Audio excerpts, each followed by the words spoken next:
সাথে আজকে সূরাতুল কুরাইশ আমরা তেলাওয়াত করব ইনশাআল্লাহ। আউযু বিল্লাহি মিনাশ শাইতানির রাজীম।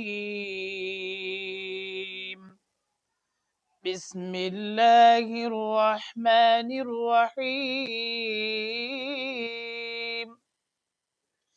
লিইলাফি কুরাইশ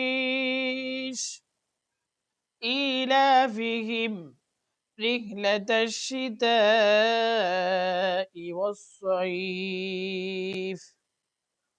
فليعبدوا رب هذا البيت الذي أطعمهم من جوع وآمنهم من خوف।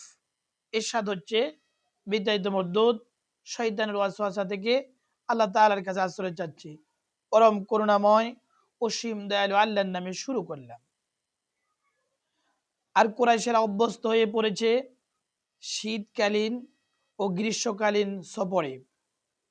তাদের উচিত এই ঘরের রবের ইবাদত করা, যিনি তাদেরকে ক্ষুধা থেকে তাদেরকে ক্ষুধার সময় তাদের খাদ্যের ব্যবস্থা করেছেন এবং তাদেরকে নিরাপদ রেখেছেন। আল্লাহ তাআলা যা বলেছেন সত্য বলেছেন। আমাদের সাথেই থাকুন। আসসালামু আলাইকুম ওয়া রাহমাতুল্লাহ।